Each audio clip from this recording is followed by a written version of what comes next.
우리 다 같이 일어나서서 26장을 함께 송영하시겠습니다.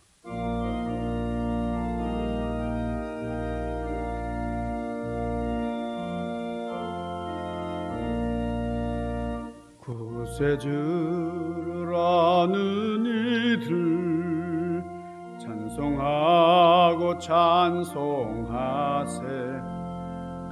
마음과 뜻과 힘 다하여 경배드리세.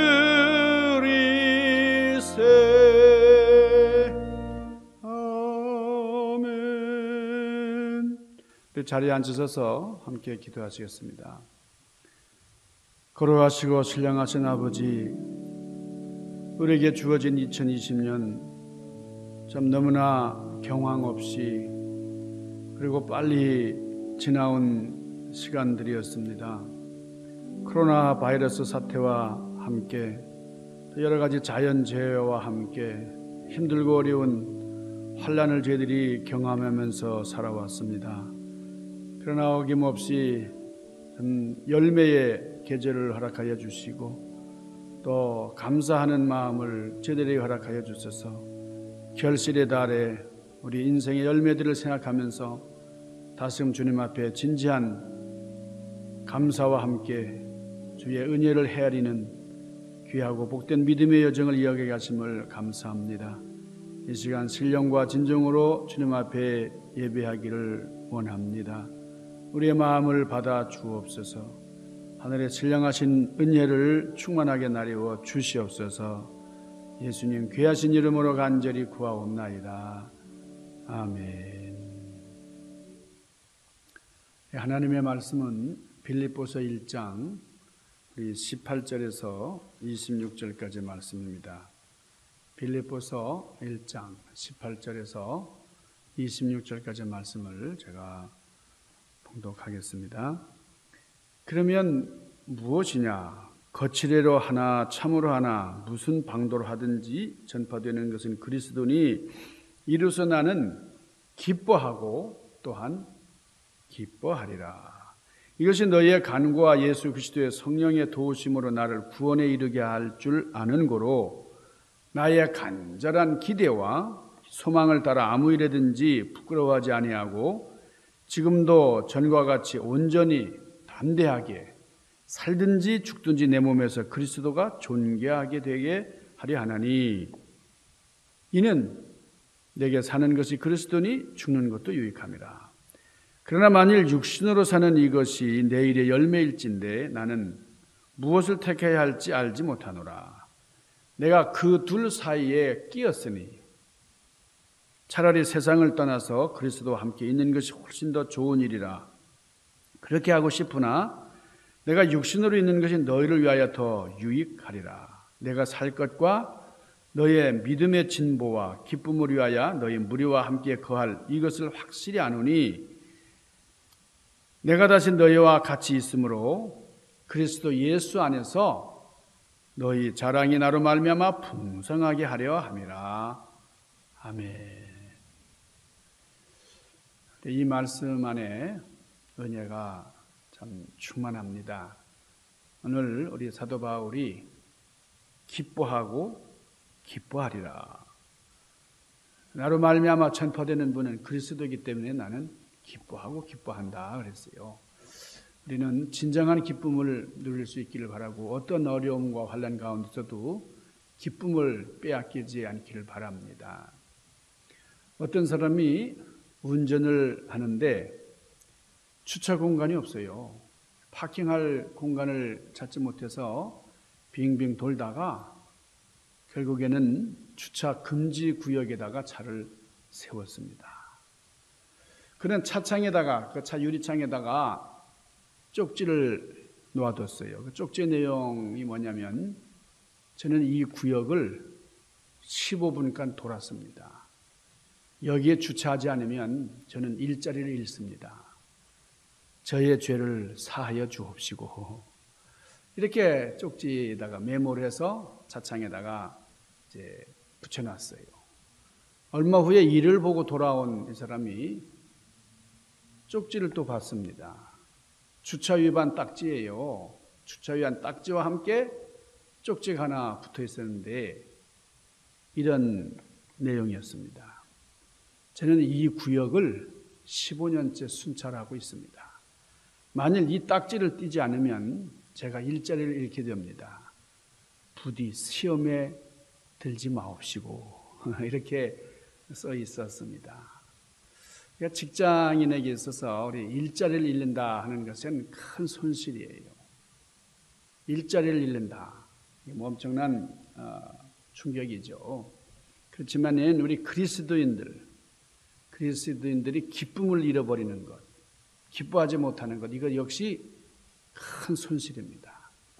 그래서 이런 사실을 알고 사소한 일 때문에 나의 큰 기쁨을 잃어버리고 있지 않는가 한번 깊이 생각해 볼 수 있기를 바랍니다. 우리 인생길이 언제나 기쁨만 있으면 얼마나 좋을까요?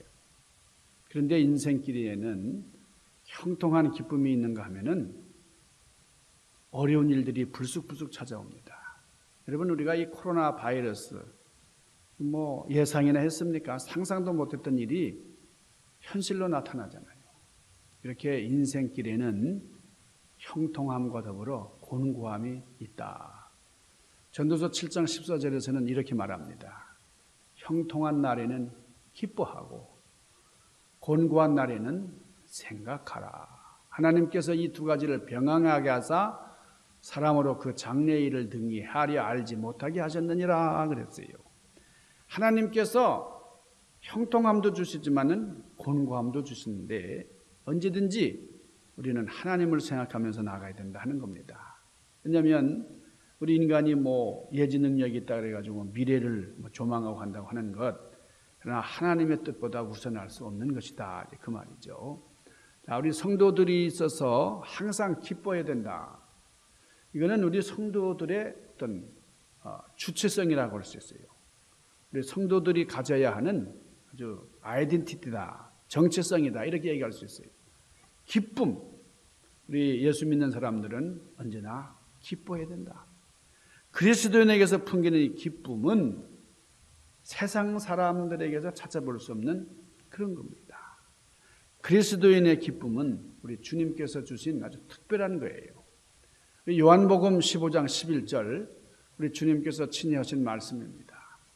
내가 이것을 너희에게 이름은 내 기쁨이 너희 안에 있어 너희 기쁨을 충만하게 하려 함이라. 그렇게 말씀하셨어요.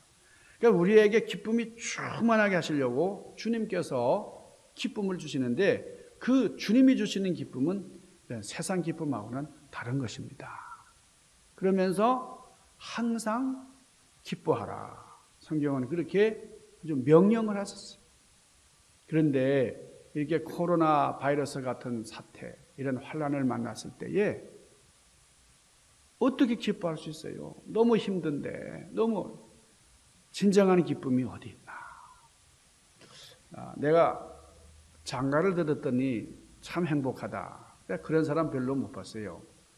내가 돈을 많이 벌었더니 정말 기쁨이 여기 있네. 그런 사람도 별로 없어요.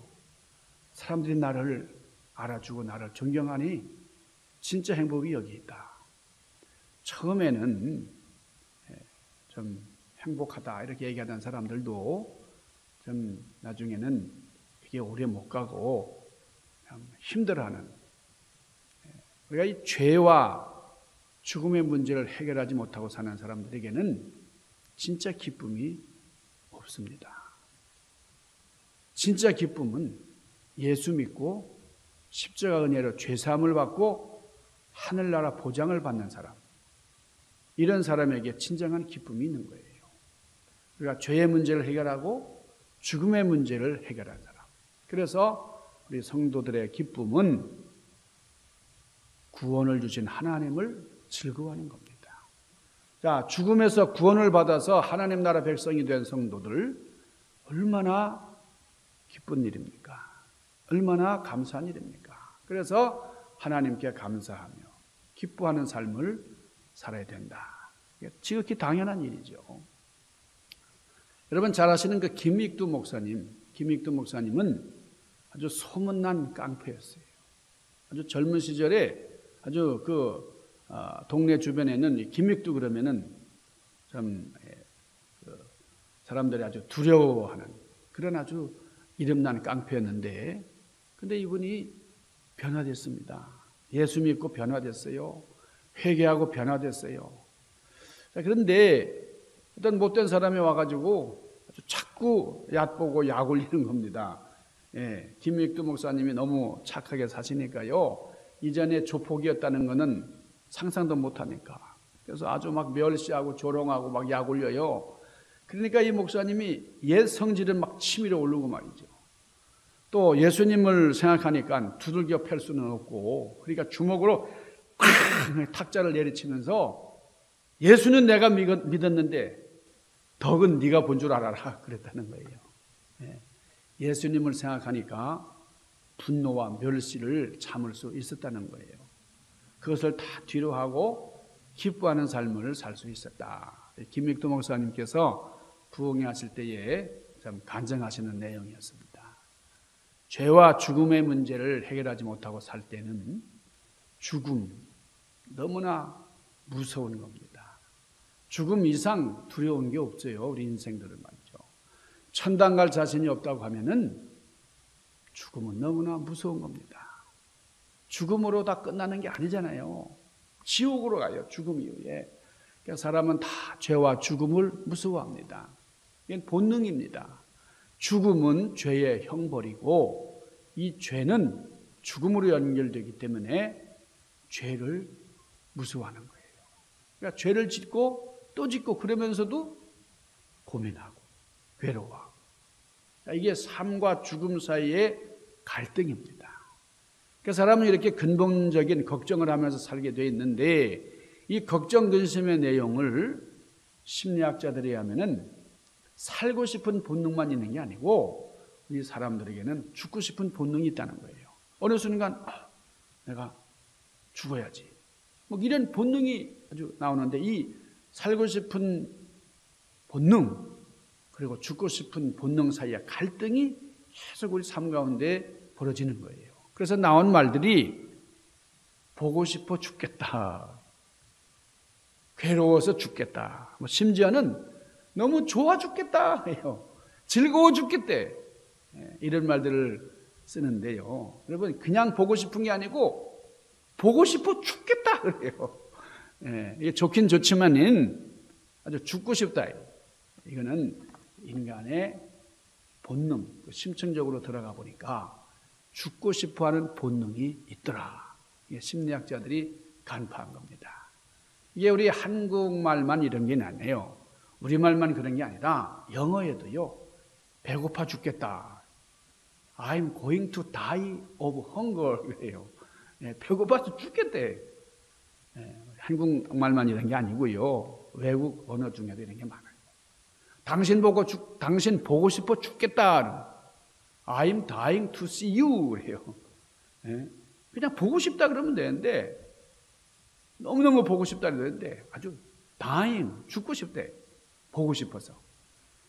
자, 이게 달리 말하면은 이런 표현은 죽음이란 단어가 우리 인간들에게는 최고의 불안 요소이기 때문에 반어적으로 사용을 하는 거죠. 우리가 때때로 장례식에 이제 가보면은 조객들이 얼마 왔느냐, 이런 데 관심을 가지는 경우가 많아요. 조객들이 얼마나 모였는가, 또 얼마나 거창하게 치렀는가. 이 장례식, 그래서 장례식에 뭐 화환이라든지 뭐 조화 뭐 이런 것들을 잔뜩 그냥 장식을 해놓고 정말 성대하게 이제 장례식을 거행하는 경우가 많은데요. 뭐 장례 인원이 조객들이 뭐 몇백 명 모였다, 뭐 거창하다, 뭐 소용없습니다. 사실 문제는 그 사람이 죽어서 천국 갔느냐 지옥 갔느냐, 이게 문제예요. 지옥에 갔는데 조객이 많으면 뭐합니까? 천국에 갔다 그러면 조객이 하나도 없다 할지라도 문제없어요. 어떻게 죽든 간에 뭐 이렇게 죽든 저렇게 죽든 이게 문제가 아닙니다. 중요한 것은 주님 만나는 것이 문제예요. 우리가 이 삶과 죽음에 있어서 우리는 분명한 소신을 가지고 하나님 앞에 영광 돌리는 삶을 유지하며 나가야 되겠습니다. 불란서에 유명한 계몽주의 학자 볼테르가 있습니다. 이 볼테르는 이 무신론자, 아주 대표적인 무신론자 아닙니까? 근데 이 사람도 어김없이 죽음의 순간이 다가왔어요. 그러니까 임종을 앞에 놓고 이 볼테르가 이제 금방 이제 죽음을 이제 맛볼 텐데 임종을 앞에 놓고 이런 말을 했다는 거예요. 예수여, 나를 도와주소서. 그리고 조금 있다가 한마디 더 하는데, 내 생명을 조금만 더 연장시켜 주시면 좋겠는데, 내 생명을 조금만 연장시켜 주시면 내가 꼭 해야 할 일이 있는데, 그러다가 세상을 하직했다는 거예요. 자, 이 철저한 무신론자가 말이죠, 인생 마지막 순간에 예수여, 우리 주님을 찾았어요. 도와주소서. 어떻게 그런 말을 했을까? 그러면서 내 생명을 조금만 더 연장시켜 주신다면 내가 꼭 해야 할 일이 있는데, 무슨 말이에요? 무엇을 하고 싶어 했을까요? 이분이 아마 다시 생명이 연장된다 그러면 예수를 믿고 이제 천당 갈 준비를 해야 되겠다. 그렇게 마지막 순간에 결단을 하고 주님을 찾았다는 거예요. 죽음의 그늘이 드리우니까 그 죽음의 공포 앞에서 예수님을 찾았다는 거죠. 영국의 회의론자 토머스 하프라고 하는 사람이 병들어서 죽게 됐습니다. 친구가 병문안을 왔는데 이런 말을 했다는 거예요. 한 달만 더 살고 싶다. 한 달만. 이 사람이 평소에는 죽음이라는 게 그건 뭐 대단한 거냐, 뭐 아주 이렇게 큰 소리 치던 분인데 죽음이 임박하니까 이렇게 약해지는 거예요. 죽음이 너무 무섭다고 조금만 더 살 수 없느냐 그랬다는 거예요. 여러분, 죽음의 문제에 대해서 해결이 없다면 진짜 행복은 없는 겁니다. 자, 오늘 23절 말씀 보니까 사도 바울이 이런 고백을 해요. 내가 그들 사이에 끼어 있어 그래요. 그들 사이에 끼었으니, 여기 그들이 뭡니까? 그들. 내가 죽음과 삶 가운데 끼어 있다고 해요. 그러니까 내 마음 같아서는 이 세상을 떠나서 예수님께 가고 싶다. 그리스도와 함께 있는 것이 훨씬 더 좋은 일이다. 그렇게 하고 싶지만은, 그러나 내가 육신으로 있는 것이 너희를 위하여 더 유익하니까 아직은 내가 그렇게 가고 싶은 저 천국으로 가는 게 아니라 이 세상에 머물러야 되겠다. 이런 얘기를 하는 거예요. 빌립보 교인들아, 내가 너희들을 위해서 더 이 세상에서 살아야 되겠다. 여러분 신앙에 도움이 될 테니까 내가 여기도 남아야 되겠다. 그런 거예요. 죽어도 좋고 살아도 괜찮다. 여러분 얼마나 굉장한 얘기예요. 얼마나 중대한 얘기인지 모릅니다. 당장 주님 곁으로 가고 싶지만은 내가 이 세상에 머물러 있다고 하는 것이 이 빌립보 교인들의 신앙에 도움이 되니까 나는 이 세상에 남아 있어도 좋습니다. 여러분, 이거는 삶과 죽음의 문제를 완전히 해결한 이 바울의 얘기입니다. 아무나 이런 말 못합니다. 언제나 준비가 되어 있기 때문에 내일 죽든 오늘 죽든 낮에 죽든 밤에 죽든 뭐 큰 문제가 되지 않습니다. 이런 사람이 진짜 예수 믿는 사람, 신앙이 뭔지를 아는 사람이 가지고 있는 이런 신념. 바울은 이런 신앙을 가졌어요. 그래서 오늘 본문 앞절인 여기 21절 말씀 보니까 내게 사는 것이 그리스도니 죽는 것도 유익함이라 그랬어요. 언제 하나님이 부르셔도 떠날 준비가 되어 있다. 여러분 얼마나 멋있는 신앙입니까? 우리가 준비가 안 되다 보니까 말이 많은 거예요. 이러고 저러고 말이 많은 거예요. 그리고 불충분하니까 준비가, 그래서 말을 많이 하는 거예요. 여러분 우리는 지옥이 무서워서 그냥 공포에 떨며 사는 그런 사람들이 아닙니다. 주님의 보혈로 우리는 죄의 문제를 다 해결하고 구원받은 사람이에요. 그렇기 때문에 우리는 삶의 목적이 분명합니다. 생의 의미가 분명합니다. 생활, 철학, 신앙, 생활, 여정이 너무나 확실한 거예요. 그렇기 때문에 우리는 바울처럼 기뻐하고 기뻐하며 살 수 있는 거예요. 하나님께서 사도 바울을 통하여 주신 말씀들을 보면 기쁨이라는 표현이 참 많아요. 특별히 이 빌립보서에는 기뻐하고 기뻐하라, 기뻐하라, 기뻐하라. 이 기쁨에 대한 말씀이 너무 많아요. 25절 보니까 내가 살 것과 너의 믿음의 진보와 기쁨을 위하여 또 이렇게 했어요. 기쁨을 위하여. 초대교회 상황을 보면요, 여러분 기뻐할 일이라고는 찾아보기 힘듭니다. 오히려 예수님을 믿기 때문에 더 환난을 자초했어요. 핍박과 어려움이 예수 믿는 신앙 때문에 더 많았어요. 그럼에도 불구하고 초대교회 성도들은, 그리고 사도 바울은 기뻐하고 기뻐했다. 자, 빌립보서 4장 4절 보니까 주 안에서 항상 기뻐하라. 내가 다시 말하노니 기뻐하라. 이렇게 기뻐할 것을 거듭 당부합니다. 우리가 잘 아는 데살로니가전서 5장 16절부터 보면은 항상 기뻐하라. 쉬지 말고 기도하라. 범사에 감사하라. 이게 뭐예요? 이것은 그리스도 예수 안에서 너희를 향하신 하나님의 뜻이니라. 그랬어요. 기뻐하는 것이 바로 하나님의 뜻이다. 여러분, 하나님의 뜻이 그렇다고 하면은 우리는 기뻐하지 않으면 안 되는 거예요. 우리는 항상 기뻐하는 삶을 살아야 되고, 그래서 우리 믿는 사람들은 염세주의가 없는 거예요. 항상 낙관. 우리가 천당 갈 승리자니까요. 이 말에 대해서 어떤 분들은 회의를 느낍니다. 불가능한 말이라고 해요. 어떻게 사람이 살다 보면은 희노애락이라는 게 있는데 언제든지 기뻐할 수가 있냐 이거예요. 기뻐할 때도 있지만 슬플 때도 있단 말이에요. 용기를 낼 때도 있고 낙심될 때도 있고.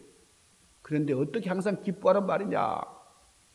여러분, 이렇게 먼저 정의를 내려버리면, 우리가 요한복음에 보면은 우리 예수님께서 떠나가실 때에 제자들이 불안해가지고 예수님께 그냥 안타까움을 호소하는 그런 장면이 있어요.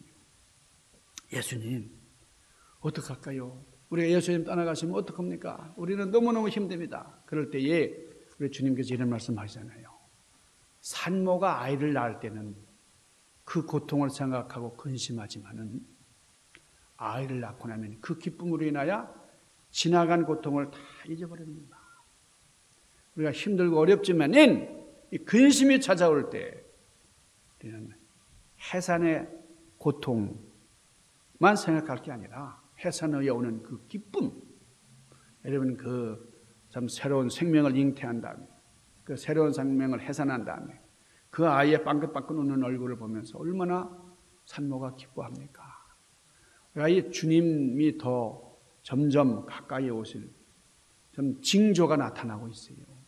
점점 우리 주님 오실 때가 가까워졌구나. 여러분, 자연재해가, 여러분 지금 뭐 캘리포니아 인근에 그 산불이 너무 엄청나게 좀 붙어가지고 이 파킹장에 차를 세우니까 하루만 지나면요, 아침에 나가 보면은 그 재들이 말이죠, 그 산에서 불타는 그 재들이 그 차에 그냥 쑥이 덮여 있어요. 이게 뭐 눈가lun가 할 정도입니다. 여러분, 이 자연재해, 뭐 여기저기서 뭐 지진의 소식 여러 가지 뭐 자연재해, 인재, 뭐 지금 코로나 바이러스를 비롯한 여러 가지 질병 문제들, 이게 다 말세의 징조들이에요. 주님 오시기가 점점 가까워져요. 이럴 때일수록 우리는 더 기뻐야 됩니다. 주님 만날 기쁨, 주님께서 오신다. 마라나타, 주여 어서 오시옵소서. 우리가 믿는 신앙의 내용, 여러분, 신앙의 내용은 크게 세 가지예요. 첫째가 뭐냐? 예수님의 십자가입니다. 두 번째가 뭐냐? 예수님의 부활. 세 번째가 뭐냐? 예수님의 재림. 이 세 가지를 합쳐서 신앙의 내용, 이렇게 얘기해요. 신앙의 내용은 예수님의 십자가, 예수님의 부활, 그리고 예수님의 재림. 이 세 가지가 삼일체가 돼야 돼요. 십자가를 통해서 내가 죄사함을 받았다. 죄 문제가 해결된 우리는 그리스도의 부활을 통해서 구원받게 되고 구원받은 자로 살아가게 될 때에 이것이 임마누엘 신앙이다, 이렇게 얘기를 합니다. 세상 끝날까지 너와 함께 있으리라. 부활 신앙으로 구원받은 자로 살아갈 때에 언제든지 하나님이 우리와 항상 함께 계십니다. 세 번째로 그리스도의 재림으로 영생에 들어가는 거예요. 이것이 우리 신앙의 내용인데, 우리 신자들 가운데 가만히 보면은 나는 십자가는 믿지만 부활은 안 믿는다. 가끔 이런 분을 만날 수 있어요. 또 어떤 분은 나는 십자가와 부활은 믿지만은 재림은 안 믿어. 이런 사람도 있어요. 이런 신앙은 어떻게 보면 3분의 1짜리 신앙이 되고 3분의 2짜리 신앙도 되고 반쪽 신앙도 되는 거예요. 이런 신앙은 잘못된 신앙이에요. 예수님의 십자가, 예수님의 부활, 예수님의 재림을 다 믿어야 되는 겁니다. 자, 마지막으로요. 여러분, 성도의 기쁨은 하나님께서 기뻐하신 일을 하는 것. 이것이 바로 성도의 기쁨이에요.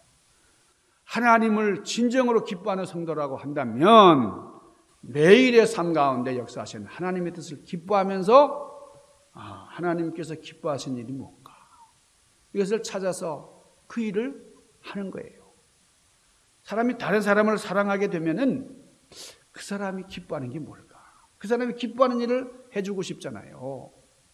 그 사람이 이런 걸 하면 좋아하지. 우리 애를 너무 사랑하는데 우리 애는 이런 걸 좋아해. 그래서 그 아이가 좋아하는 일을 해주고 싶은 거예요.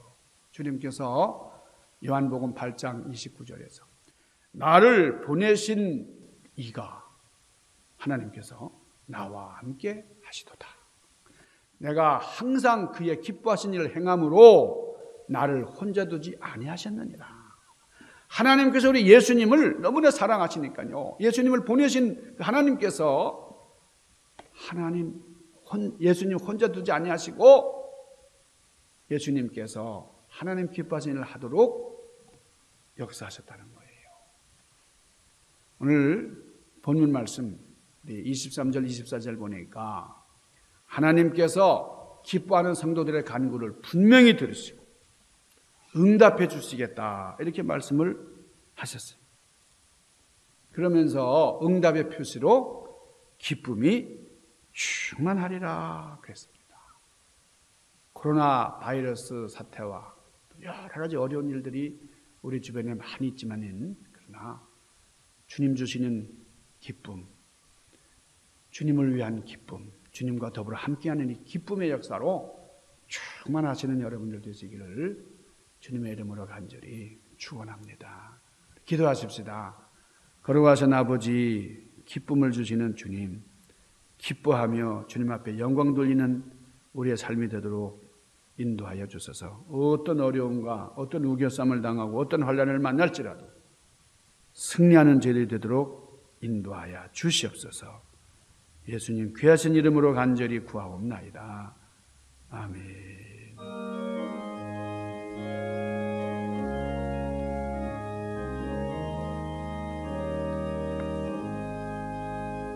내 영혼의 햇빛 비치니 주 영광 찬란해. 이 세상 어떤 빛보다 이 빛 더 빛나네. 주의 영광 빛난 광채 내게 비춰 주시옵소서. 그 밝은 얼굴 배울 때 나의 영혼 기쁘다. 만복의 근원 하나니 온 백성 찬송 드리고 저 천사여 찬송하세. 찬송 성부 성자 성령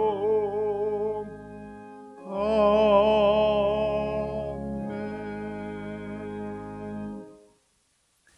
아버지 감사합니다. 오늘도 거룩한 예배를 주님 앞에 들어올릴 때에 성도님들의 참 사랑과 정성이 담긴 예물을 주님 앞에 올려드립니다. 우편을 통해서 또 여러 가지 방법으로 주님 앞에 예물을 보내왔습니다. 바쳐진 손길들 기억하여 주시고 하늘에 신령하신 은혜로 충만케 하여 주시옵소서. 이 땅에 쌓아놓는 재물이 아니라 하늘나라 생명곳간에 주님의 영광을 위하여 우리를 대속하신 주님의 사랑에 감사하며 드리는 이 귀한 예물, 쓰여지는 곳마다 하나님의 영광이 드러날 수 있도록 은총으로 함께하여 주시옵소서. 귀하신 예수님 이름 받들고 간절히 구하옵나이다. 아멘. 할렐루야. 여러분, 코로나 바이러스 사태가 너무나 장기화되고 있습니다. 우리가 오랫동안 우리 대면에서 예배를 드리지 못하고 있는데요.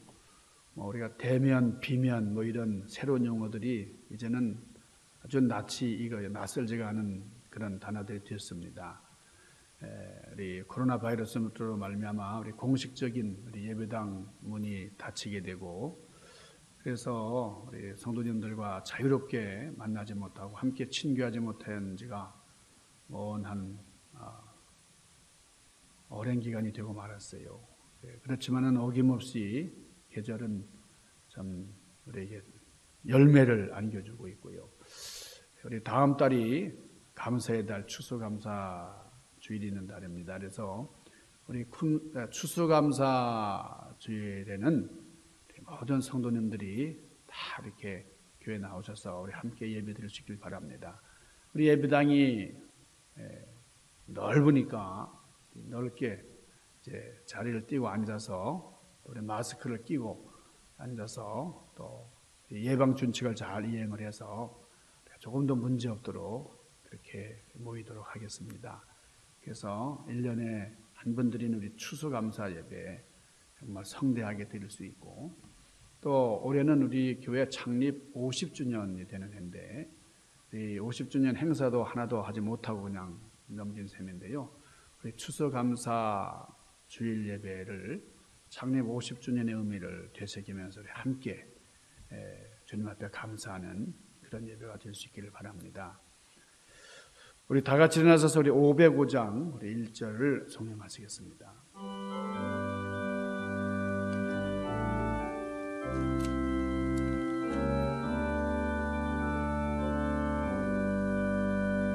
온 세상 위하여 나 복음 전하리.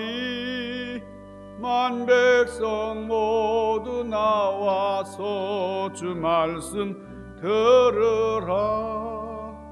죄 중에 빠져서 헤매는 자들아, 주님의 성 듣고서 너 구원 받으라. 전하고 기도해 매일 증인 되리라. 세상 모든 사람 다 듣고 그 사랑 알도록. 이제는 우리 주님 예수 그리스도의 은혜와 하나님 아버지의 극진하신 사랑과 성령님의 교통하심과 인도하심, 감화감동 역사하심이 우리 가운데 늘 함께 하옵시기를 간절히 축원하옵나이다. 아멘.